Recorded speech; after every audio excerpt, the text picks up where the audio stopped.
বাজার থেকে কর্তামশাই দুরকম মাছ নিয়ে এসেছেন। ওয়াও! আমাকে বললেন পার্শে মাছটা সর্ষে দিয়ে করো। আমার খাটনি যাতে কম হয় তার জন্য উনি সর্ষের গুঁড়োর প্যাকেট নিয়ে এসেছিলেন। সর্ষের প্যাকেট আগে না দেখতে পেয়ে শিলনোড়া বের করে ফেলেছিলাম। সবসময় তো কর্তার ইচ্ছাতেই কর্ম হয়। আমার মন বলল শিলনোড়া যখন বের করেছি তাহলে সর্ষে বেটেই রান্নাটা করব।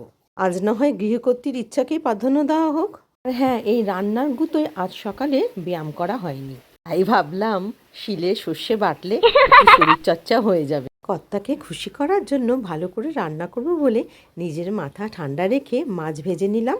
সরু সরু করে আলু কেটে নিয়েছি, কাঁচা লঙ্কা নিয়েছি আর সর্ষেটা ভালো করে বেটে নিলাম। কড়াইয়ে সামান্য তেলে কেটে রাখা আলু নুন হলুদ দিয়ে ভালো করে ভেজে নিলাম ঢাকা চাপা দিয়ে। ঢাকা চাপা দিয়ে রান্না করলে যেমন খাদ্যের গুণাগুণ বজায় থাকে, তেমনি খুব তাড়াতাড়ি রান্নাটা ওয়াও! হয়।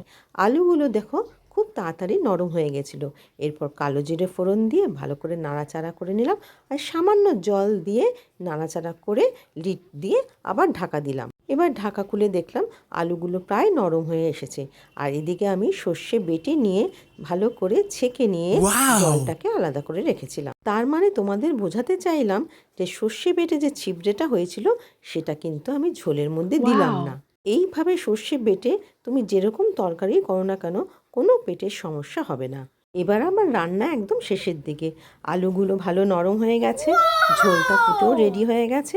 এবার ভেজে রাখা মাছগুলো ফুটন্ত ঝোলের মধ্যে দিয়ে ভালো করে নাড়াচাড়া করে ওয়াও! নামিয়ে নিলাম। আজকের এই ভিডিওটা কর্তামশাই দেখলে বুঝতে পারবে আমি সর্ষে বেটে রান্না করেছি।